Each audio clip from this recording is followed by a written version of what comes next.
Hello दोस्तों, नमस्कार। Study 91 में आप सबका स्वागत है। आइए आज हम लोग जिस टॉपिक को पढ़ने जा रहे हैं उसके बारे में कुछ जानते हैं। तो आज हम लोग जो टॉपिक पढ़ने जा रहे हैं पुलिस सुधार, है ना। पुलिस एक ऐसी संस्था है जिससे हम लोग कहीं ना कहीं रोज मिलते हैं, कहीं ना कहीं सामना होता है, कहीं चाहे ट्रैफिक पे हो या किसी भी तरह से होता रहता है। तो हम लोगों को ये बात कई बार समझ में आती होगी कि पुलिस प्रशासन में कई तरह की कमियाँ हैं, है ना। तो आइए आज उसी कमियों की बात करें और कैसे उनमें सुधार किया जाएगा ये बात करें, और अभी तक राज्य ने ऐसा क्या क्या कदम उठाए हैं जिससे हमें लगे कि भाई सुधार की कोशिश हो रही है ना। तो आज हम लोग पहले पढ़ेंगे पुलिस क्या है, फिर पढ़ेंगे पुलिस के फंक्शन या कार्य क्या है, फिर पुलिस प्रशासन में क्या कमियां हैं, क्या क्या सुधार हो सकते हैं, और साथ ही पढ़ेंगे कि सुधार के लिए क्या क्या कदम उठाए गए हैं। कहने का मेरा ये मतलब है कि मैंने इस टॉपिक से जितनी भी कॉन्सेप्ट थे, जितने भी अवधारणाएं थी, अर्थात जहाँ से भी सवाल बन सकता था, उन सभी को सम्मिलित कर लिया है। इसलिए आप लोगों को परेशान होने की ज़रूरत नहीं है। बस आपको ध्यान से पढ़ना है, जो चीज़ समझ में ना आए उसको पूछना है, और अपने पेन और पेंसिल लेके बैठिएगा ताकि आप नोट्स बनाते चलें। ठीक, तो चलिए सबसे पहले हम ये पढ़ते हैं कि पुलिस है क्या, है ना। तो देखिए, पुलिस एक ऐसा संगठन है जो क्या करती है, जो कानून व नियम को बनाए रखती है ना। कानून व नियमों को बनाए रखती है, अर्थात कानून व नियम बने रहे, कोई कानून ना तोड़े, कोई नियम ना तोड़े। जैसे आप देखिए कि आप अगर कभी रेड लाइट भी क्रॉस करो तो पुलिस, कहीं चोरी करो तो पुलिस, मर्डर करो तो पुलिस, या कुछ भी ऐसा काम करो जो कानून में लिखा हो कि ऐसा करना गलत है, तो वहाँ क्या, वहाँ पुलिस आपके ऊपर कार्रवाई करेगी। अर्थात पुलिस क्या है, पुलिस कानून व नियमों को बनाए रखती है। इसी को हम बोलते हैं लॉ एंड ऑर्डर। लॉ मतलब कानून और ऑर्डर मतलब व्यवस्था, है ना। तो पुलिस का क्या काम है, पुलिस एक ऐसी संस्था है या ऐसा संगठन है जो लॉ एंड ऑर्डर को बनाए रखती है। जिसका क्या उद्देश्य होता है, जिसका उद्देश्य होता है कि राज्य में शांति व सुरक्षा रहे। ठीक है, शांति व सुरक्षा बनी रहे। तो आप कह सकते हो कि पुलिस वह संगठन है या वह तंत्र है जो नियम व कानून को बनाकर समाज में शांति व सुरक्षा स्थापित करती है। कई लोग ये भी कहते हैं कि पुलिस एक ऐसा तंत्र है जो अपराध को नियंत्रित करता है ना। तो ये भी आप बोल सकते हो कि अपराध को नियंत्रित करता है ताकि कानून व नियम बने रहे और शांति व सुरक्षा रहे। आप कुछ भी डेफिनेशन लिख सकते हो, कुछ भी सोच सकते हो। कभी यूपीएससी व यूपीपीएससी ये नहीं पूछे कि पुलिस होती क्या है, इसकी आपको एक बेसिक समझ होनी चाहिए। ठीक, तो चलिए हमने ये समझा कि पुलिस क्या है। अब आइए हम चलते हैं, ठीक है, कि पुलिस होती क्यों है। ठीक है, आपको ये लगना चाहिए कि क्यों है पुलिस। ऐसा भी हो सकता है ना, हम अपनी सुरक्षा खुद कर लें, पुलिस की जरूरत ही ना पड़े। तो मान लीजिए अगर ए और बी दो लड़ाई कर लें, ठीक है, इन दोनों में आपस में मान लो लड़ाई हो जाए, तो क्या होगा, ए कहेगा मैं सही हूँ, बी कहेगा मैं सही हूँ, और दोनों फिर लड़ते रहेंगे, है ना। इसलिए हमें कोई एक तीसरी संस्था होगी जो इसमें काम करे। अर्थात मान लीजिए वो तीसरी संस्था है पुलिस, ताकि जो सही हो उसको सही कहे और जो गलत हो उसको गलत कहे या रोके, है ना। इसी में फिर आगे आ जाती है जुडिशियल। तो ये दोनों एक साथ ही काम करते हैं, एक पहले काम करता है एक बाद में। ये बात आपको समझे। तो इन दोनों का क्या काम है, इनका मूलतः काम ये है कि क्राइम को रोका जाए, है ना। और चूंकि अगर हम क्राइम करने वालों के भरोसे क्राइम को रोकना छोड़ देंगे तो क्राइम बढ़ते रहेंगे और राज्य में शांति व सुरक्षा स्थापित नहीं हो पाएगी। इसीलिए राज्य को एक ऐसा संगठन चाहिए जो निष्पक्ष होके, है ना, जो निष्पक्ष होके काम कर सके, ताकि समाज में ज़्यादा से ज़्यादा शांति व सुरक्षा हो सके और व्यक्ति का महत्तम कल्याण हो सके। आपको पता है कि राज्य का सबसे जरूरी रोल क्या है कि नागरिक का महत्तम विकास हो। राज्य का महत्तम विकास, नागरिक का महत्तम विकास हो। और नागरिक का महत्तम विकास कब होगा, जब समाज में शांति व सुरक्षा रहे। समाज में शांति व सुरक्षा कब रहेगी, जब पुलिस अपना काम अच्छे से करेगी। पर मन में एक सवाल उठता है, क्या पुलिस अपना काम अच्छे से कर रही है ना। इसके जवाब को हम देखते हैं। एक बात और आपको बता दूं कि पुलिस राज्य का विषय है, राज्य सूची का। ठीक है, पुलिस राज्य सूची का विषय है, समझ रहे। अर्थात इसके संबंध में निर्णय लेने का अधिकार राज्य सरकार का होता है। पर कुछ ऐसी घटनाएं वर्तमान में हुई हैं जिन्होंने ये बार बार इंगित किया है कि पुलिस सुधार बहुत ज़्यादा जरूरी है। आप कुछ घटनाओं के बारे में बताते हैं। जैसे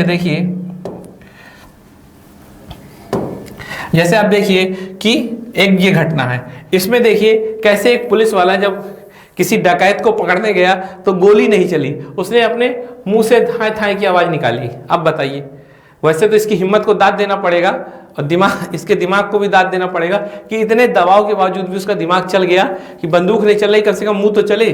तो इस तरह इसने सफल भी हुआ था। तो इस तरह आप देख सकते हैं कि कैसे पुलिस वाला के पास पर्याप्त उसके अस्त्र शस्त्र नहीं है जिससे वो काम कर सके, है ना। अब ये हालत है। दूसरी हालत आप ये देखिए कि कैसे एक पुलिस वाले इसको मार रहे हैं। इस बेचारे को देखिए कितना पतला सा इंसान है और कितने 1 2 3 4 5 6 पुलिस वाले इसको मार रहे हैं, है ना। साथ में आप देखिए कैसे एक पुरुष महिलाओं पे लाठी चार्ज कर रहा है ना। तो ये दिखाता है कि कैसे हमारी पुलिस में मानव अधिकारों की कोई इज्जत नहीं है ना।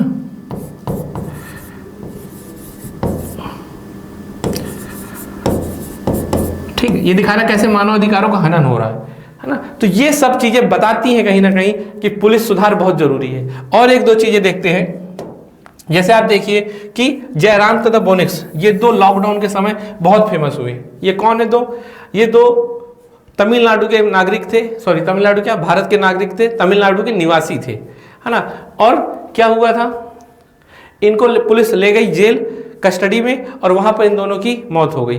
अर्थात इन दोनों का क्या हुआ, ठीक है, कस्टडी में मृत्यु हो गई। अब ये बताइए कि पुलिस ने कितनी बुरी तरह से इनको मारा होगा कि इनकी कस्टडी में मृत्यु हो गई होगी, है ना। आप समझ सकते हैं, इनके बारे में बहुत न्यूज में रहा, लगातार लोगों का उग्र प्रदर्शन हुआ। और आपको एक जानकारी और दे दें कि भारत में हर 5 लोग या भारत में प्रत्येक दिन 5 लोग कस्टडी डेथ में मरते हैं। ये सब चीजें कहीं ना कहीं बता रही हैं कि भारत में पुलिस सुधार बहुत ज्यादा जरूरी हो गया। एक ये घटना आप देखिए कैसे दिल्ली के जो भी राइट्स हुए थे, है ना, CAA NRC में, उसमें देखिए कहा जा रहा था कि पुलिस अगर थोड़ी सक्रिय रोल निभाती तो ये रोका जा सकता था। फिर सवाल उठता कि पुलिस ने सक्रिय रोल क्यों नहीं निभाया, तो कई लोगों का इसमें आरोप था कि कोई ना कोई इसमें राजनीतिक हस्तक्षेप रहा होगा, है ना। तो इस तरह आप देखिए कैसे पुलिस राजनीतिक रूप से प्रभावित होती है। एक दो और देख सकते हैं, जैसे आज के समय में आप देखिए कि एक हाथरस में अभी बहुत ही दुखद घटना हुई और उसमें सबसे ज़्यादा अगर कोई बदनाम हुआ तो पुलिस वाले बदनाम हुए। और कहा यह गया कि पुलिस वाले ने रात में ही शव दाह कर दिया, है ना, रात में ही शव दाह कर दिया, जो कि बहुत ही आलोचना का विषय बना। तो कहीं ना कहीं ये सब चीज़ें बता रही हैं कि पुलिस अपनी तरह स्वतंत्र होकर काम नहीं कर पा रही, पुलिस किसी के दबाव में काम कर रही है। फिर देखिए आप यहाँ देखिए एक पुलिस का स्वरूप, हरियाणा में जाटों का आंदोलन हो रहा था आरक्षण के लिए, तो उसमें ऑर्डर दिया गया कि लाठी चलाओ ताकि उनको खत्म हटाया जा सके, दूर दूर किया जा सके।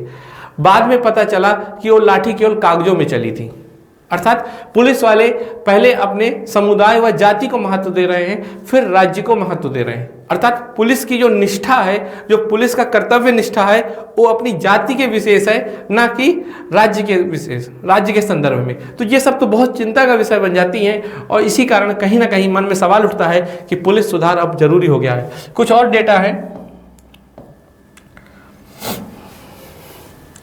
जैसे आप ये देखिए कि भारत में 7.3% अपराध बढ़ रहे हैं महिलाओं के प्रति। अर्थात अब महिलाओं के प्रति लगातार अपराध बढ़ रहे हैं। हमें तो ये कहना चाहिए था कि पुलिस काम अच्छे से करे तो अपराध कम हो, लेकिन उल्टा हो रहा है। पुलिस का काम इस तरह है कि महिलाओं के प्रति अपराध बढ़ रहे हैं। अगर देखा जाए तो महिलाएं के प्रति अपराध तो बढ़ रहे हैं, पर पुलिस का व्यवहार ऐसा होता है कि महिलाएं डरती हैं बेचारी शिकायत करने में भी। ठीक, उसके कारण बताऊंगा क्या है। साथ में आप देखिए कैसे साइबर क्राइम 63% की स्पीड से बढ़ रहा है। मतलब इस साल अगर 100 है तो अगले साल 163 होंगे। तो ये क्यों बढ़ रहे हैं? क्योंकि हमारी पुलिस बहुत पुराने तरीके से काम करती है और आधुनिक तरीके में नए नए तरह के अपराध आ रहे हैं। पुलिस उनके को समझती ही नहीं है, अर्थात हमारी पुलिस आधुनिक भी नहीं है। तो आपको कहना पड़ेगा कि अब तो भाई सुधार बनते हैं, हमें सुधार करना होगा। क्यों करना होगा? यदि हमें राज्य में शांति व सुरक्षा स्थापित करनी है तो हमें सुधार करने ही होंगे। तो इस तरह हमने आपको बताया कि सुधार आज की एक बहुत जरूरी डिमांड है। अब सवाल ये आता है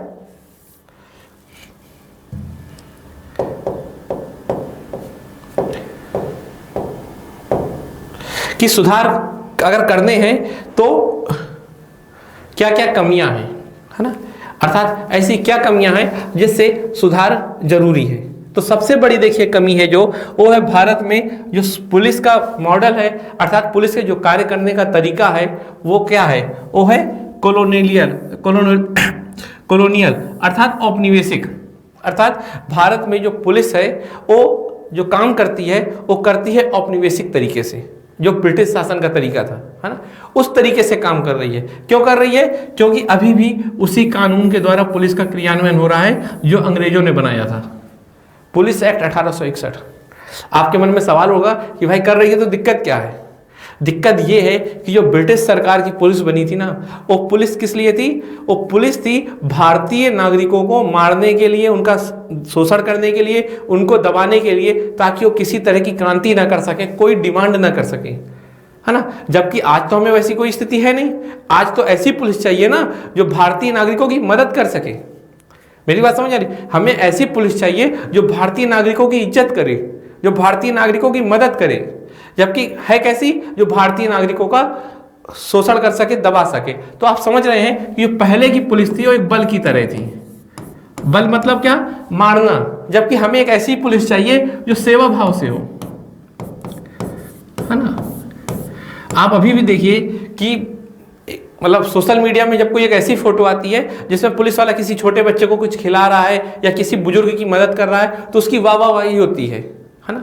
अर्थात हम लोगों को बहुत अपवाद की तरह लगता है, अरे भाई पुलिस वाला ऐसे कैसे हो सकता है ना, पुलिस वाला एक ऐसी मानवता वाले कैसे काम कर रहा है। तो कहीं ना कहीं आप इस बात से समझ रहे हैं कि हमारे मन में ये बन चुका है कि पुलिस केवल डंडा चलाने के लिए है, जबकि ऐसा नहीं है।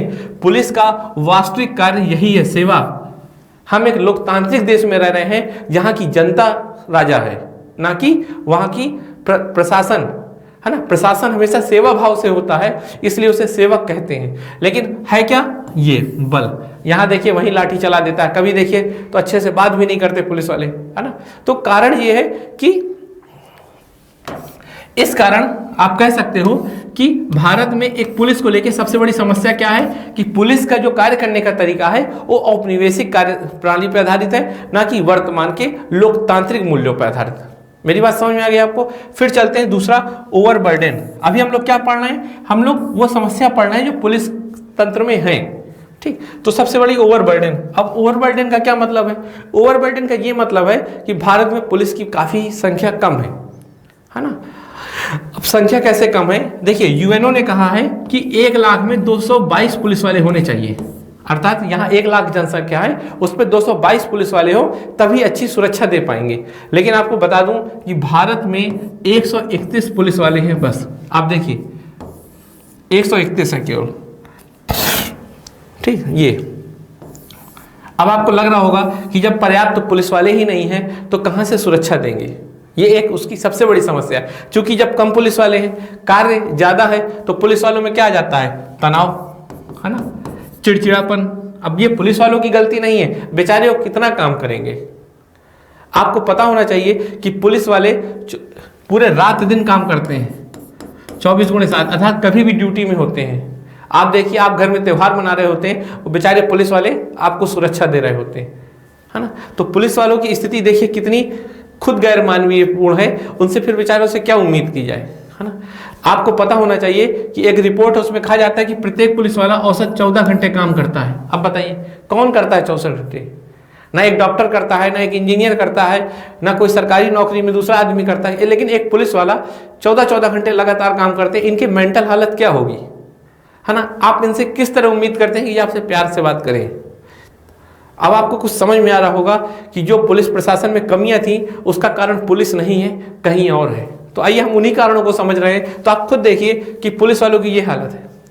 तो मैंने आपको बताया कि 131 पुलिस वाले हैं, जबकि पूरे विश्व में उम्मीद की जाती है कि 222। ये सबसे खराब हालत है। इससे अच्छी हालत में कई गरीब देश है ना। इसका क्या कारण है? इसका एक सबसे बड़ा कारण ये है कि भारत में पुलिस की जो भर्ती की प्रक्रिया है वो बहुत धीरे होती है ना। देखिए आप यूपी में ही देखिए, पहले क्या होगा? पहले कभी प्री होगा, फिर मेंस होगा, फिर शारीरिक परीक्षा होगी, फिर हाई कोर्ट में परीक्षा होगी, फिर सुप्रीम कोर्ट में निर्णय आएगा, तब जाके भर्ती होती है ना। 5 चरण होते हैं नॉर्मली। तो अब आप समझ लीजिए, जब भर्ती प्रक्रिया में इतना बवाल होगा तो कहाँ से भर्ती होगी? जब भर्ती नहीं होगी तो फिर कार्यबल कम होगा, क्योंकि रिटायर तो हो ही रहे हैं, है ना। इस तरह कार्यबल लगातार कम होता जा रहा है और जो पुलिस के लिए एक तनाव बनता है। और इन सब का क्या प्रभाव होता है? इन सब का ये प्रभाव होता है कि पुलिस अच्छे से काम नहीं कर पाती। आपको बात समझ आया? जैसे ही कम कार्यबल, है ना, मैंने क्या बताया, केवल 131 है, ठीक। फिर उससे क्या होता है? ज्यादा तनाव। अब ज्यादा तनाव होगा तो कार्य दक्षता कम। आप बताइए, कोई आदमी तनाव में अच्छा काम करता है क्या? नहीं करता ना। तो ये हो जाता है फिर, और इसके कारण फिर हम कहते हैं कि पुलिस खराब है ना। हम कहते हैं पुलिस खराब है। तो ये सब चीजें मन में कई तरह की सवाल खड़ी कर रही होगी आपके। एक और अगर आपको डेटा दूं कि भारत में जो पुलिस है, ठीक है, उसमें केवल 3 से 7% महिलाएं हैं। 3 से 7% महिलाएं हैं बस। अब आप खुद बताइए, महिलाओं की जनसंख्या कितनी है? 49%। जबकि उनकी सुरक्षा के लिए कितनी महिलाएं हैं? केवल 3 से 7%। मैंने 3 से 7% इसलिए बोला है कि हर राज्य में अलग अलग है, कुछ में ज्यादा भी होगी, लेकिन औसत इतना ही है ना। यूपी और बिहार में 3% के आसपास है, ठीक। पंजाब में कुछ ज्यादा है, तमिलनाडु में सबसे ज्यादा है। तो अब बताइए कि जब आप अगर पुलिस को महिलाओं के दृष्टिकोण से देखिए तो अब और भयावह दृश्य आ रहा होगा कि एक ऐसा देश जहां पर 49% महिलाएं हैं, उनकी सुरक्षा के लिए केवल 3 से 7% महिलाएं बस है, महिलाएं पुलिस, है ना। इस तरह तो फिर महिलाएं बिल्कुल सुरक्षित नहीं हुई। अर्थात जो भारतीय पुलिस है उसको अगर लैंगिक दृष्टिकोण से देखें तो फिर स्थिति और खराब हो जाती है। अब महिलाओं के प्रति जो अपराध होगा, वो बेचारी थाने में अगर जाएंगी, जब कोई पुरुष पुलिस बैठा होगा तो उससे बताने में कितना संकोच करेंगी, और जब बताने में संकोच और शर्म करेंगी तो आधी बातें नहीं बता पाएंगी। इसी कारण अपराधी क्या होगा? मुक्त हो जाएगा, है ना, और न्याय प्रक्रिया पूरी बाधित हो जाएगी। और फिर वही होगा, जो अपराध कर रहा है वो मुक्त घूमेगा और जिसने जो है वो शांति से बैठेगा। तो ये हालत हो जाती है। इस तरह आपको लग रहा होगा कि अब भारतीय जो पुलिस है और महिलाओं के दृष्टिकोण से तो और खराब है। फिर पुअर लिविंग कंडीशन, ये मैं पुलिस वालों की बात कर रहा हूं कि जो पुलिस वाले हैं, सबसे पहले तो आप ये समझिए कि उनकी सैलरी बहुत कम होती है, ठीक है। अगर हम किसी विकसित देश की तुलना में देखें तो उनकी सैलरी कम होती है। जब सैलरी कम होती है, उनके रहने की आवास आप देखिए, पुलिस लाइन का भी देखिए, तो बेचारे छोटे छोटे क्वार्टर में रह रहे होते हैं, या जहां उनका कार्य है वहां से बहुत दूर रह रहे होते हैं। तो ये सब क्या है? ये सब कहीं ना कहीं पुलिस वालों के ऊपर नकारात्मक प्रभाव डालते हैं, जिनसे क्या होता है, उनकी कार्य की दक्षता कम हो जाती है। अगर भाई आप चाहते हो कि पुलिस वाले अच्छा काम करें तो उन्हें अच्छी स्थिति तो प्रदान की जाए, उनको रहने लायक मानवीय स्थिति तो प्रदान की जाए, उनकी सैलरी बढ़ाई जाए। फिर जब हम उनकी सैलरी नहीं देते, उनकी रहने की अच्छी व्यवस्था नहीं है, इन सब कारण से वो तनाव में रहते हैं। और फिर वही बात है कि उससे क्या होता है, उससे पूरे राज्य की शांति व सुरक्षा बाधित होती है ना। फिर अगला कदम देखते हैं क्या है। फिर है पॉलिटिकल कंट्रोल, है ना। जैसे हाथरस का मामला था, उसमें आप देखिए क्या सवाल उठ रहा था। यही सवाल था कि पुलिस पे राजनीतिक दबाव है। सेम ऐसे ही महाराष्ट्र में जो सुशांत सिंह केस था, सुशांत सिंह केस में भी यही तो था कि पुलिस किसके दबाव में कार्य कर रही है? वहां की राजनीतिक दलों के दबाव में काम कर रही है। तो भाई ये राजनीतिक दल का जो दबाव होता है वो पुलिस की निष्पक्षता पे सवाल उठा देता है, पुलिस की निष्पक्षता पे सवाल उठा देता, अर्थात पुलिस निष्पक्ष होकर काम नहीं कर पाती। और पुलिस को बनाया ही इसीलिए गए थे कि निष्पक्ष काम कर सके। मैंने आपको सबसे पहले यही बेसिक कॉन्सेप्ट बताया कि हमने पुलिस की स्थापना ही क्यों की, ताकि वो निष्पक्ष रूप से काम करके अपराध को कम करे। पर जब पॉलिटिकल कंट्रोल हो जाता है, जब राजनीतिक उसमें दबाव आता है, तो क्या होता है? निष्पक्षता नहीं रह जाती। अब आपके मन में सवाल हो रहा होगा कि ऐसा क्यों होता है, क्यों राजनीतिक दबाव होता है? तो आपको मैंने फिर बता दूं कि जो भारत में पुलिस है उसका मॉडल क्या है? 1861 की पुलिस का।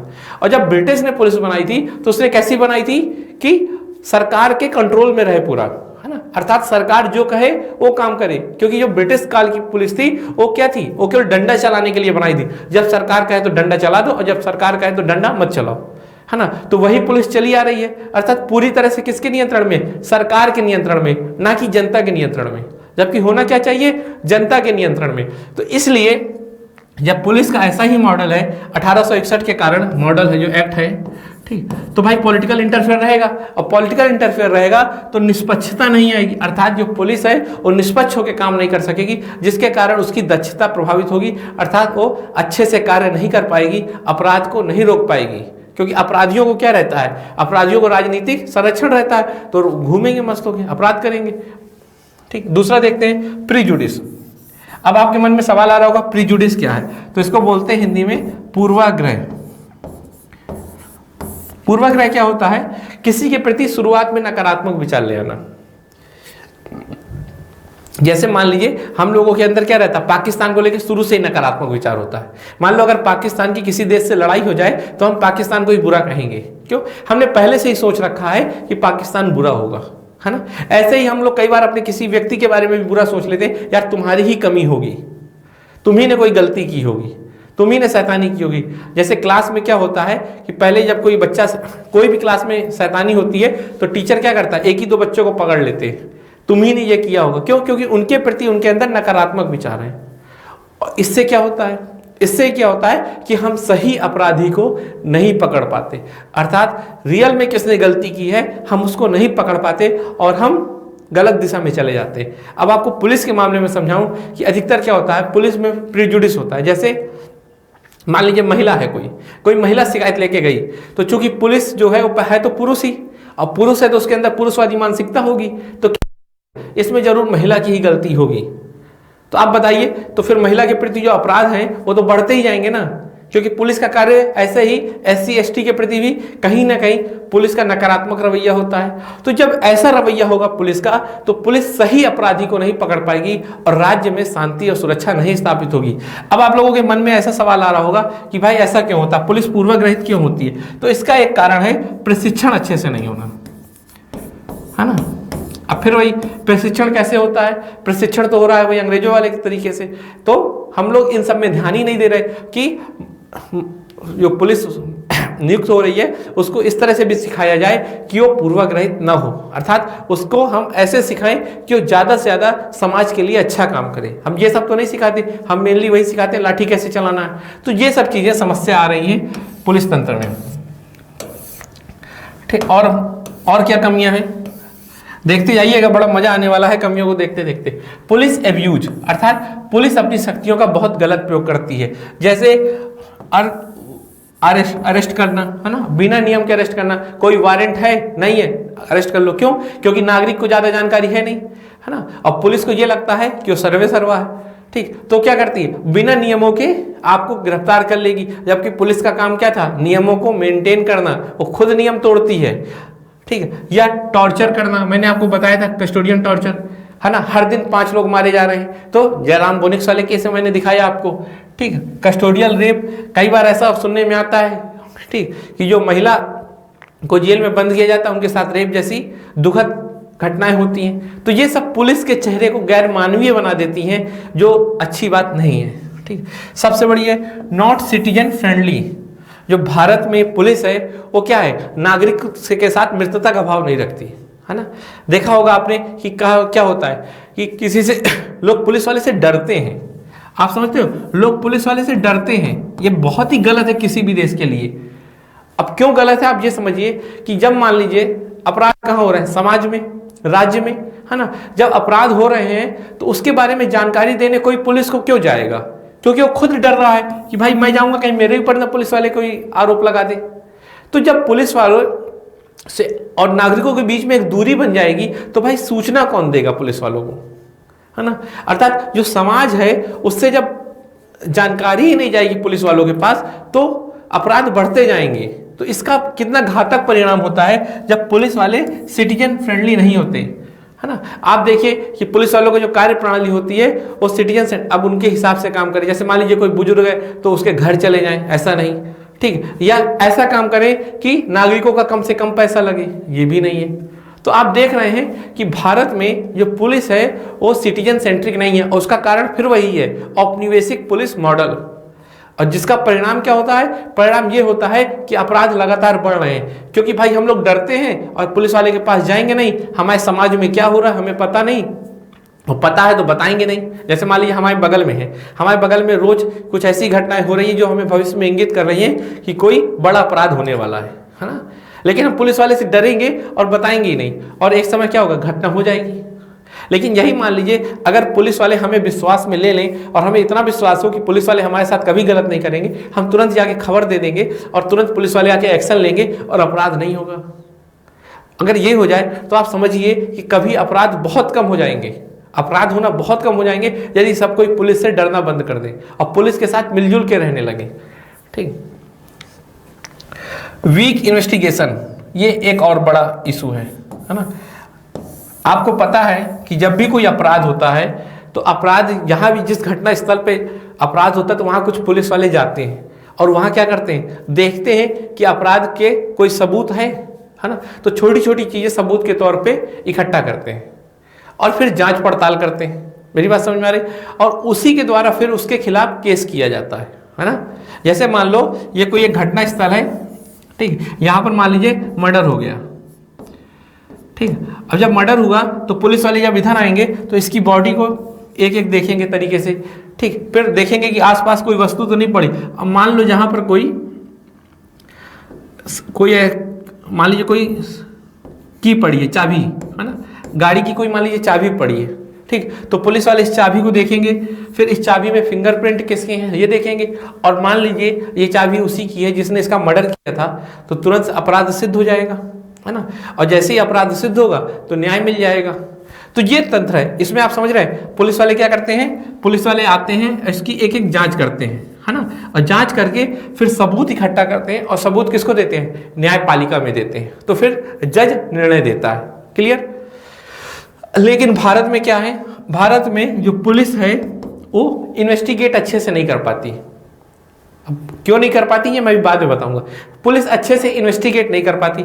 जब अच्छे से इन्वेस्टिगेट नहीं कर पाएगी, अर्थात सबूत नहीं इकट्ठा कर पाएगी, तो फिर जब मामला कोर्ट में जाएगा तो कौन पक्ष मजबूत हो जाएगा, अपराध करने वाला पक्ष मजबूत हो जाएगा और पीड़ित पक्ष कम मजबूत रहेगा, और पीड़ित पक्ष बाद में केस हार जाता है या फिर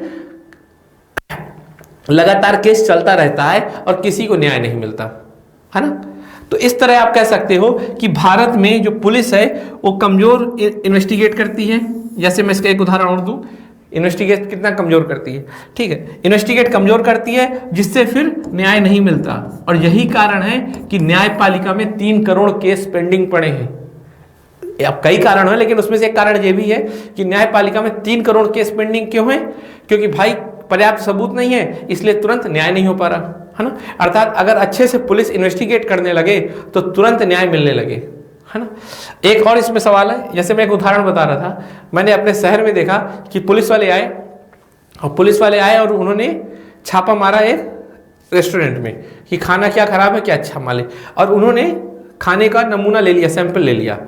अब उस सैंपल को वो अपने थाने में 4 या 5 दिन रखे हैं, और 4-5 दिन में सैंपल का क्या हाल हुआ होगा आप खुद सोचो। वो इतना बुरा बदबू मारने लगा कि फिर वो लैब जाता लखनऊ, तो लखनऊ जाने के पहले ही वो पूरी तरह से खराब हो गया।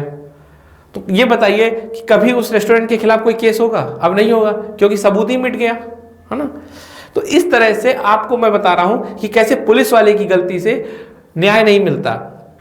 अब आपके मन में सवाल आ रहा होगा कि ऐसा क्यों होता है ना। तो देखिए 2 काम होते हैं।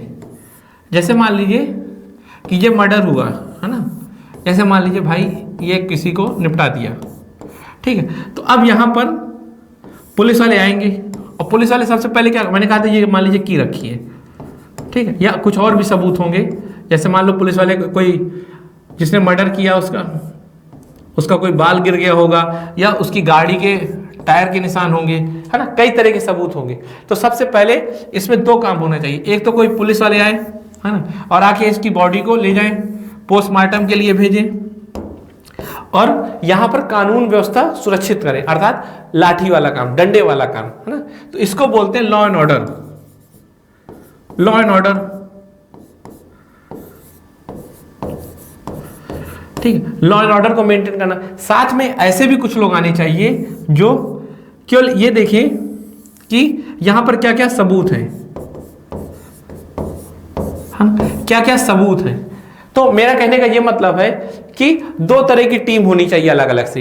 एक टीम होनी चाहिए जो केवल सबूत देखे, और एक टीम होनी चाहिए जो कानून बनाए, कानूनों को मेंटेन करे, क्योंकि दोनों का अलग अलग नेचर है। आप ये देखो कि सबूत एकत्र करने में दिमाग का काम है ना, इसके लिए एक विशेषज्ञता चाहिए होती है, ठीक है, विशेषज्ञता चाहिए होती है भाई, सबको थोड़ी ट्रेनिंग चाहिए होती है इसके लिए, प्रशिक्षण एक विशेष तरह का। अब जैसे डीएनए कलेक्ट करना है मान लो, तो ये सबको थोड़ी पता होगा, तो फोटो खींचनी है किस तरह खींचे, किस तरीके से फोटो खींचे, तो ये सब काम जो इन्वेस्टिगेट वाला काम है, इसके करने के लिए एक अलग टीम होनी चाहिए। जबकि ये काम क्या है, ये तो बल वाला काम है, एक प्रकार से डंडे वाला, तो इसके लिए एक अलग टीम होनी चाहिए। पर भारत में ऐसा है कि दोनों काम कौन करते हैं, पुलिस वाले, और वही पुलिस वाला जाता है क्या करता है, लॉ एंड ऑर्डर मेंटेन करता है, और वही पुलिस वाला जाके जांच करता है। जैसे आप कभी क्राइम पेट्रोल देखो, टीवी में आता है ना, उसमें देखो वही पुलिस वाले इन्वेस्टिगेट करेंगे और वही पुलिस वाले जांच करते हैं, वही पुलिस वाले डंडा चलाते हैं। तो जब बताइए एक ही तरह का इंसान दोनों काम करेगा तो कोई काम अच्छे से नहीं कर पाएगा, और फिर वही रिजल्ट होता है, ना सबूत अच्छा होता है तो न्याय नहीं मिलता। तो इस तरह कहा जा सकता है कि भारत पुलिस में एक ये भी कमी है कि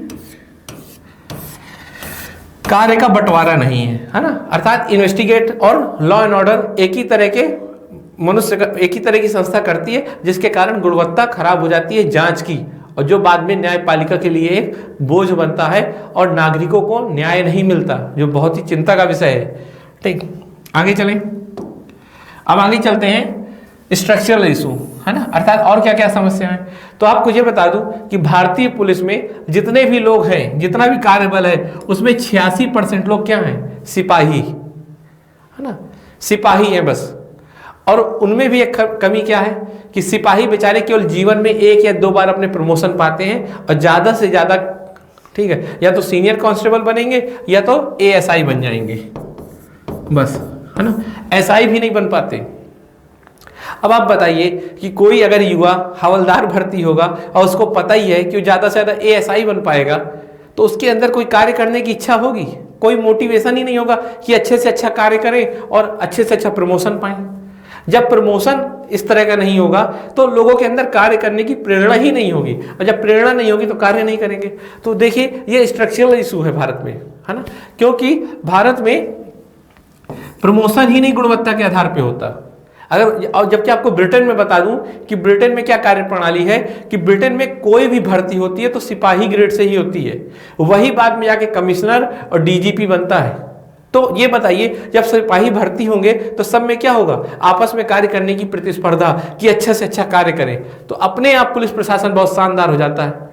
लेकिन वही ब्रिटिश ने जब भारत में पुलिस बनाया तो क्यों बनाया ऐसा, क्योंकि उन्हें पता था कि अगर हम वही हवलदारी को आगे बढ़ाएंगे, ठीक है, तो फिर हमारे कंट्रोल में नहीं रहेगा वो, क्योंकि सब कुछ सीख चुका होगा। तो भाई हम ऊपर अपने यहाँ से ही सैनिक अधिकारी भेजेंगे, इसीलिए उन्होंने आईसीएस का कल्चर चलाया। और आईसीएस को कहाँ से भेजते थे, ब्रिटिश से भेजते थे, और इसको सब पहले से सिखा देते थे कि भारत में सब बुरे लोग हैं, इन लोगों की बात मत सुनना, इनको जूते की नोक में रखना, ऐसा सिखाया जाता था। तो भाई तो ये लोग ऐसे ही काम करते थे, और आज भी यही है कि भारत में एक भर्ती आईपीएस की होती है, पीसीएस की होती है, और दूसरी भर्ती कांस्टेबल की होती है, सिपाही की, है ना, और दोनों को अलग अलग रखा जाता है। तो इनमें आपस में कार्य करने के लिए समन्वय भी नहीं होता साथ में, क्योंकि आईपीएस को सिपाही की कंडीशन नहीं पता, सिपाही को आईपीएस की कंडीशन नहीं पता कैसे काम करते हैं। तो जब समन्वय नहीं होगा तो संस्थागत कार्य अच्छे नहीं होंगे।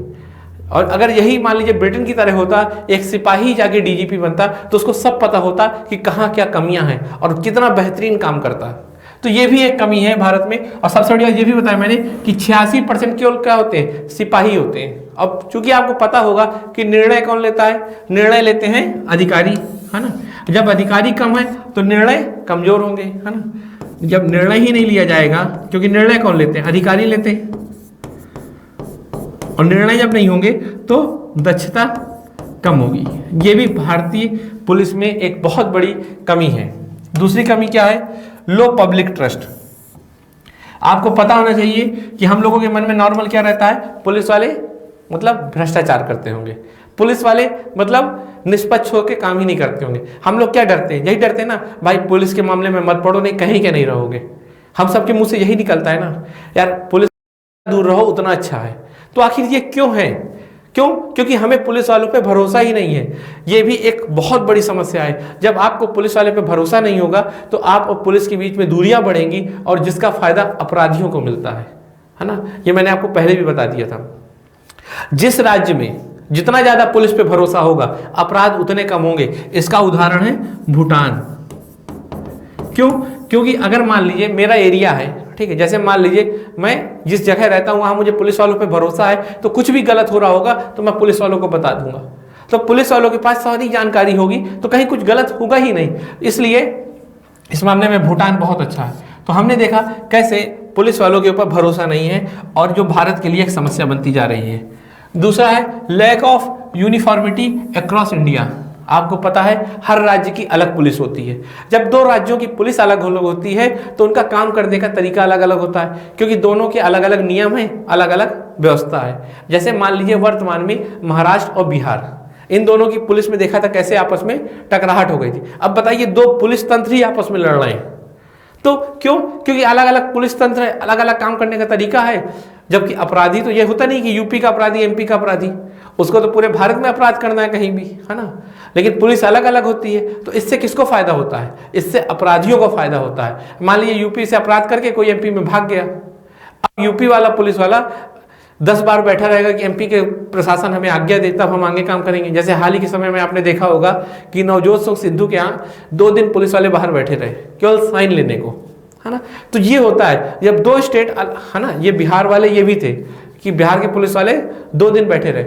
तो अलग अलग राज्य में अलग अलग व्यवस्था है, जिसके कारण पुलिस बल के मध्य समन्वय नहीं हो पाता, और जब समन्वय नहीं हो पाता तो अच्छे से काम नहीं कर पाते, जिसका फायदा अपराधी उठा लेते हैं, क्योंकि उनके लिए तो कोई सीमाएं नहीं होती, है ना, अपराध की कोई सीमा नहीं।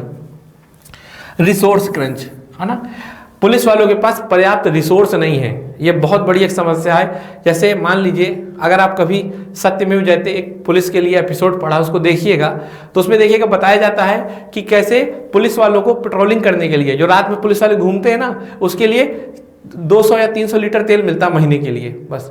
तो अब क्या होता है, जब पुलिस घूमते घूमते खत्म तो आराम से सो गए, है ना, पेट्रोलिंग ही नहीं कर रहे। क्यों? क्योंकि तेल नहीं है, अपनी जेब से तो कोई डलवाएगा नहीं। साथ में आपने अभी देखा होगा ठाए ठाए, उसमें उनके पास असलहे नहीं थे, ठीक है, मतलब अस्त्र शस्त्र नहीं थे। यही कैग ने भी कहा, कैग ने भी कहा कि पुलिस वालों के पास आधुनिक हथियार नहीं है। आपको पता होगा कि अभी भी दुई नाली वही, ठीक, तो वो लेके चलते हैं या लाठी लेके चलते हैं बस।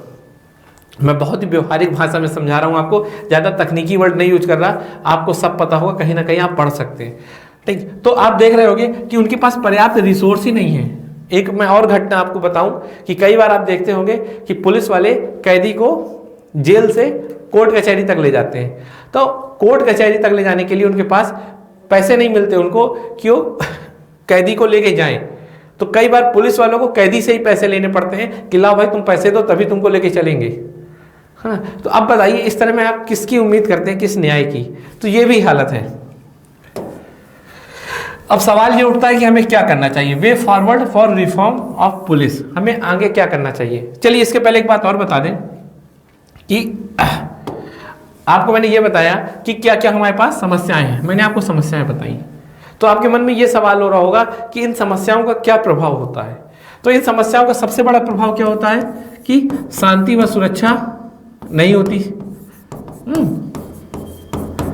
ये मैंने बताया। साथ में मैंने आपको ये भी बताया कि न्यायपालिका पे कैसे बोझ बढ़ता है ना।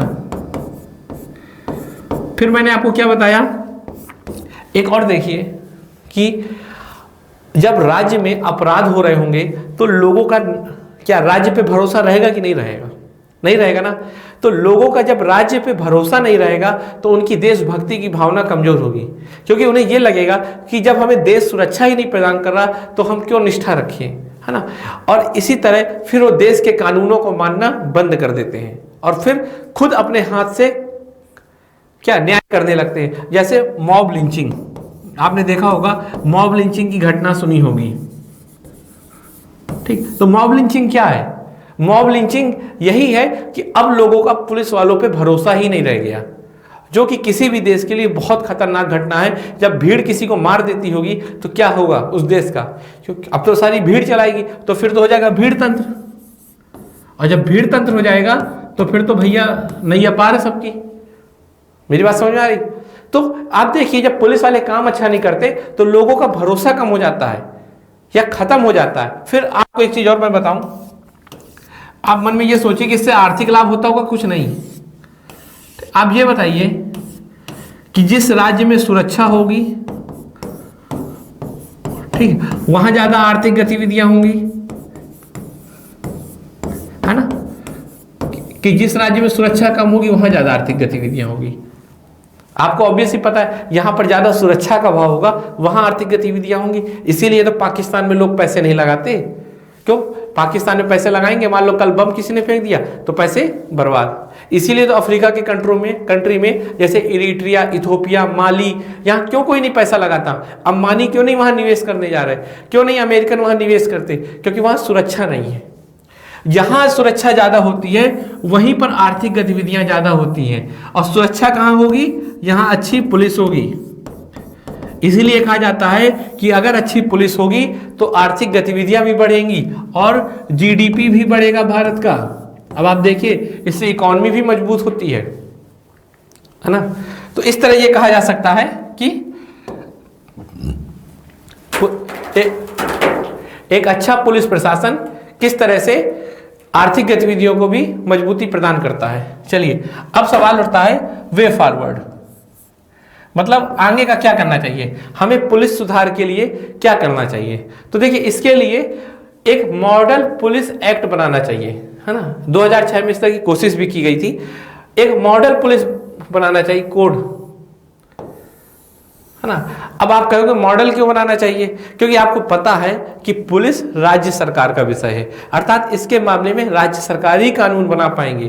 तो सवाल उठता है कि फिर केंद्र क्या करे, है ना। तो केंद्र एक मॉडल कोड बना दे, है ना, कि एक ऐसा कानून बना दे जिससे कहे कि सभी राज्य इस तरह का कानून आपस में बना लो।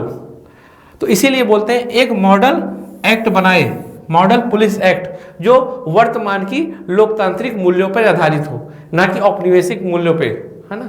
तो लोकतांत्रिक मूल्यों पर आधारित एक ऐसा कानून बनाने की जरूरत है जिसके का आधार पे सभी राज्य अपना अपना कानून बना सकें। एक बार ऐसी कोशिश 2006 में हुई थी पर फेल हुई। दूसरा क्या होना चाहिए? दूसरा काम ये होना चाहिए कि separate law and order from investigation, अर्थात लॉ एंड ऑर्डर का काम दूसरी संस्था देखे और इन्वेस्टिगेशन का काम दूसरी संस्था देखे।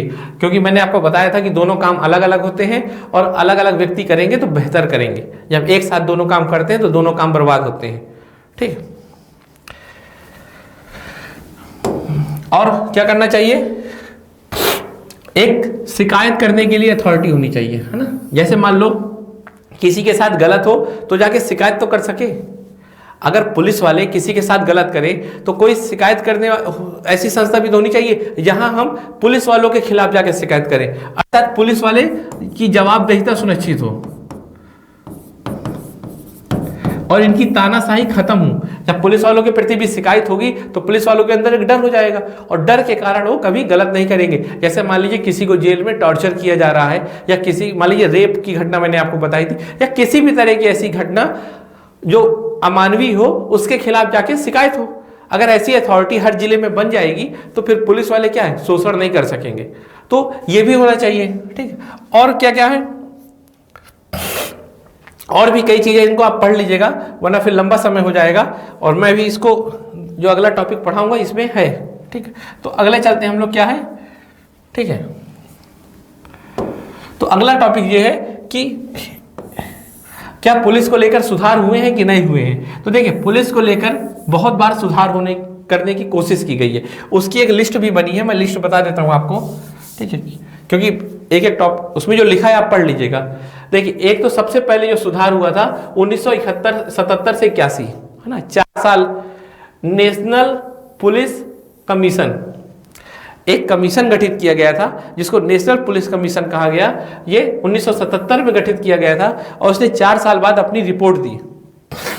4 साल बाद जो रिपोर्ट दी उसमें इसने 8 रिपोर्ट दी थी और सजेशन दिया था कि पुलिस के लिए क्या क्या सुधार करने होंगे, है ना, पर कुछ नहीं हुआ। ठीक, ढाक के 3 पात, ये मान के चलिए। ठीक है, फिर रिबोरो कमीशन आया 1998 में। रिबोरो कमीशन सुप्रीम कोर्ट ने गठित किया था कि भाई बताओ हम ऐसा क्या कर दें जिससे पुलिस में सुधार हो जाए। ठीक है, सुप्रीम कोर्ट ने गठित किया था। मैं आपको एक बार फिर बता दूं कि ये सब प्रीलिम्स के लिए इंपॉर्टेंट है, जो नीचे लिखा है इनको पढ़ लीजिएगा, क्योंकि पूछा जा सकता है कि रिबोरो कमीशन का संबंध किससे है, या ये भी पूछा जा सकता है कि रिबोरो कमीशन का गठन सरकार ने किया या सुप्रीम कोर्ट ने किया। तो ये सब प्रीलिम्स के लिए इंपॉर्टेंट है। ठीक है, जो मेंस के लिए होगा मैं आपको बताऊंगा। ठीक है, एक पद्मनाभन नवैया कमेटी भी थी 2000 में, ये भी गठित की गई थी पुलिस सुधार के लिए। ठीक है, माली मत कमेटी भी गठित की गई थी पुलिस सुधार के लिए। ठीक है, पुलिस एक्ट ड्राफ्ट कमेटी 2005 में ये भी तैयार की गई पुलिस सुधार के लिए। कई तरह का काम हुआ। ठीक है, लेकिन जो सबसे मेन काम हुआ पुलिस सुधार के लिए वो हुआ 2006 में सुप्रीम कोर्ट ने एक निर्णय दिया, है ना, प्रकाश सिंह के मामले में। ये प्रकाश सिंह एक पूर्व पुलिस अधिकारी थे असम के। इन्होंने 1996 में केस किया था। ठीक है, केस क्यों किया था? इन्होंने पीआईएल किया था, है ना। पीआईएल आपको पता ही होगा क्या, नहीं तो मैं कभी भी पढ़ाऊंगा नेक्स्ट टॉपिक में तो समझा दूंगा। ठीक है, इन्होंने सुप्रीम कोर्ट में पीआईएल दायर की और कहा कि जो कमीशन गठित किया गया था 1977 में, उसने जो 8 रिपोर्ट पेश की थी, अभी मैंने आपको बताया था ना, वही उसने जो 8 रिपोर्ट पेश की थी उसके अनुसार राज्यों ने कोई काम ही नहीं किया। तो प्रकाश सिंह ने यह कहा कि अगर पुलिस सुधार नहीं होगा तो नागरिकों का कल्याण नहीं होगा, इसलिए सुप्रीम कोर्ट इस मामले में ऑर्डर दे कि राज्य ये सुधार करें, है ना। तो भाई इसी के लिए सुप्रीम कोर्ट ने रिबोरो कमेटी गठित की थी। और जब रिबोरो कमेटी ने अपनी रिपोर्ट दी तो फिर फाइनली सुप्रीम कोर्ट ने 2006 में अपना निर्णय दिया। ये निर्णय बहुत इंपॉर्टेंट है, पुलिस सुधार या कहीं भी सीधे पूछा जा सकता है। तो मैंने आपको बताया कि 1996 में केस किया था, देखिए प्रकाश सिंह ने, और 6 में निर्णय आया और 7 डायरेक्टिव बताए, अर्थात सुप्रीम कोर्ट ने 7 निर्देश दिए कि आपको ये करना है। क्योंकि ये टॉपिक बहुत इंपॉर्टेंट है इसलिए मैं इसको अलग से नेक्स्ट स्लाइड में बताऊंगा। बस आप ये देखिए कि सेकेंड ARC भी कहीं ने भी पुलिस सुधार के लिए बोला। ठीक है, फिर जस्टिस थॉमस कमेटी भी एक गठित की गई, अर्थात कई तरह की कमेटियां समिति बनाई गई, पर उसका कोई मतलब नहीं हुआ, राज्यों ने कोई सुधार नहीं किया। अब मन में ये हो रहा, मतलब थोड़ी बहुत सुधार किया, नाम मात्र का दिखाने को कि देखो हम काम कर रहे हैं, लेकिन वास्तविक में कुछ सुधार नहीं किया। अब आपके मन में हो रहा होगा कि ये सुधार कर क्यों नहीं रहे, क्योंकि सुधार किसको करना है? सुधार करना है सरकार को। और अगर सरकार सुधार कर देगी तो उससे क्या हो जाएगा? सरकार का पुलिस में नियंत्रण कमजोर हो जाएगा, अर्थात वो फिर पुलिस पे दबाव नहीं बना पाएगी और पुलिस स्वतंत्र तरीके से काम कर सकेगी और अपराधियों को पकड़ सकेगी। तो सरकार ये चाहती है कि हमारे पास से ये शक्ति न जाए कि हम पुलिस को कंट्रोल ना कर पाए, क्योंकि सरकार पुलिस को कंट्रोल करके ही तो अपना काम करती है। आप देखो कि सबसे बड़ी बात है कि सरकार में भी कौन है? कई तरह के तो अपराधी ही हैं। अब ये अपराधी क्यों चाहेंगे कि पुलिस अच्छी हो जाए, है ना। तो ये भी कहा जा सकता है कि भारतीय राजनीति का जो अपराधीकरण हो रहा है उससे भी पुलिस प्रशासन कमजोर होता है। अब भाई अपराधी ही जब विधायक बन जाएंगे तो वो चाहेंगे कि पुलिस उनके अंतर्गत काम करे, तो पुलिस को क्यों स्वतंत्र करेंगे वो, है ना। इसीलिए सरकार सुधार नहीं कर रही। और आपको पता ही है कि ये राज्य सरकार का मैटर है, केंद्र सरकार कुछ कर नहीं सकती और राज्य सरकार नहीं चाहती कि उसके नियंत्रण से पुलिस बाहर जाए। तब भी सुप्रीम, तो आपको समझ में आ गया कि क्यों नहीं सुधार हो रहे, क्योंकि सरकार अपनी शक्तियां कम नहीं करना चाहती। अब सवाल है प्रकाश सिंह केस को पढ़ते हैं हम इसमें। ठीक है, प्रकाश सिंह केस 2006 है ना, ये बहुत इंपॉर्टेंट केस है। तो इस केस में सुप्रीम कोर्ट ने 7 तरह के निर्णय दिए। 7 निर्णय को हम थोड़ी थोड़ी पढ़ लेते हैं। सबसे पहला इसमें निर्णय दिया कि एक स्टेट सिक्योरिटी कमीशन गठित किया जाएगा। स्टेट सिक्योरिटी कमीशन अर्थात राज्य सुरक्षा आयोग, राज्य सुरक्षा आयोग। ठीक है, अब ये क्या है? सुप्रीम कोर्ट ने कहा कि हर राज्य एक राज्य सुरक्षा आयोग गठित करेगा, जिसका उद्देश्य होगा कि वो ऐसी नीतियों का निर्माण करेगा जिसके कारण पुलिस में कम से कम राजनीतिक हस्तक्षेप हो सके। बात समझिए। साथ ही कहा कि इस आयोग का कार्य होगा कि वह राज्य की पुलिस का मूल्यांकन कर सके, है ना, और राज्य की पुलिस के संदर्भ में व्यापक नीतियों का निर्माण कर सके कि कैसे इस पुलिस प्रशासन को काम करना है। और इसके गठन के लिए भी बताया कि इसका गठन कैसे होगा। ये नहीं कि केवल सरकार के लोग इसमें आ जाएं, सरकार के लोग आ गए तो फिर तो सरकार ही होगी ना हो, इसमें विपक्ष के भी नेता रहेंगे, है ना, और भी लोगों को इसमें बताया, इतना पढ़ना जरूरी नहीं है। तो इस तरह पहली क्या थी अनुशंसा, पहली थी राज्य सुरक्षा आयोग का गठन, ताकि क्या हो सके, किसी भी तरह का राज्य का हस्तक्षेप ना रह सके ज्यादा से ज्यादा। ठीक है, एक ब्रॉड पॉलिसी बनाई जाएगी कि राज्य की पुलिस को कैसे काम करना है। जैसे मान लीजिए यूपी में बनाया यूपी राज्य सुरक्षा आयोग, तो ये यूपी की पुलिस का मूल्यांकन करेगी, यूपी के पुलिस के लिए पॉलिसी बनाएगी, है ना। दूसरा है, ये भी कहा गया कि जो डीजीपी है ना, पुलिस के सबसे बड़े अधिकारी, तो जो डीजीपी है वो मेरिट बेस पे सिलेक्ट हो। ऐसा नहीं कि मुख्यमंत्री जी की जो चापलूसी करे, जो चाटुकारिता करे, उसको डीजीपी बना दिया जाए। डीजीपी ऐसा होना चाहिए जो अपनी गुणवत्ता के दम पे आया हो।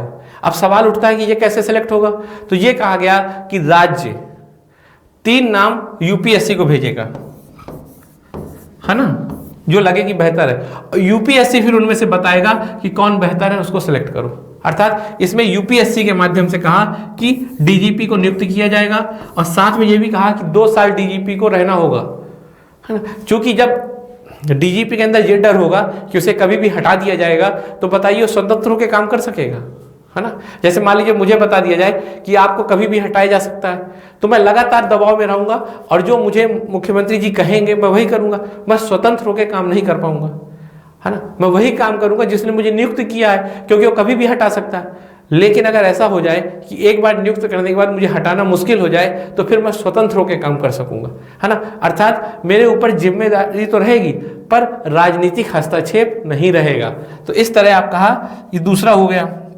साथ में ये भी कहा कि जो अदर पुलिस ऑफिसर होते हैं जैसे एसपी, डिप्टी एसपी, इनको भी 2 साल की कार्यकाल की सुरक्षा प्रदान की जाए, है ना, ताकि ये भी अपना काम निष्पक्ष रूप से कर सके। ट्रांसफर का डर सबसे बड़ा डर होता है। मान लीजिए किसी को बड़े अच्छे शहर में रखा गया, अब उसको ये कहा जाता है कि तुम्हें ट्रांसफर करके कहाँ भेज देंगे, है ना, तो फिर वो बेचारा क्या होता है, अपने राजनीतिक आकाओं के अनुसार काम करने लगता है, ना कि नागरिकों के अनुसार। आप कई मूवी देख चुके होंगे इसमें, तो उसमें मूवी में दिखता ही है, ठीक है। तो separate the investigation and law and order, है ना, ये भी कहा गया। सुप्रीम कोर्ट ने यह भी कहा कि इन्वेस्टिगेशन करना और लॉ एंड ऑर्डर करना दोनों को अलग अलग करो। अर्थात भाई जो पुलिस बल है वही डंडा चलाए और वही जांच करे, ऐसा नहीं अलग अलग करो। ट्रैफिक नियम वाली, मतलब जैसे ट्रैफिक नियम हो गया या जांच पड़ताल करना हो गया, इन दोनों को अलग अलग करो, ठीक। यहां मेरा ट्रैफिक का मतलब ये समझिएगा कि जो पुलिस अपराध करने से रोकती है ना, वो अलग हो और जांच वाली अलग हो, ठीक। फिर अगला क्या है, एक पुलिस कंप्लेंट अथॉरिटी गठित की जाए। ये देखिए, हर जिले में एक ऐसी संस्था गठित की जाए जिसके पास लोग जाके शिकायत कर सकें, ताकि पुलिस वाले अत्याचार ना कर सकें, और अगर करते हैं गलत तो पुलिस वालों के खिलाफ शिकायत हो। साथ में कहा कि एक ये भी था पुलिस इस्टेब्लिशमेंट बोर्ड, है ना, ये भी कहा पीईबी, पुलिस इस्टेब्लिशमेंट बोर्ड गठित किया जाए, ताकि ये ट्रांसफर, पोस्टिंग, है ना, प्रमोशन और सबके मामले में निर्णय ले। और चूंकि ये एक विशेषज्ञ संस्था होगी, इस कारण ये ट्रांसफर व पोस्टिंग विशेषज्ञता के आधार पर करेगी, ना कि चापलूसी और चाटुकारिता के आधार पे, जिसके कारण अच्छे लोग काम करने को प्रमोट होंगे। सबसे लास्ट में इसने बोला कि एक नेशनल सिक्योरिटी कमीशन भी गठित हो। जैसे एक स्टेट सिक्योरिटी कमीशन था ना, तो ये नेशनल सिक्योरिटी कमीशन अर्थात राष्ट्रीय स्तर पे भी एक संस्था गठित हो। अब आपके मन में सवाल आ रहा होगा, राष्ट्रीय स्तर पे क्या करेगी संस्था? पुलिस तो राज्य का विषय है, पर ऐसा नहीं है।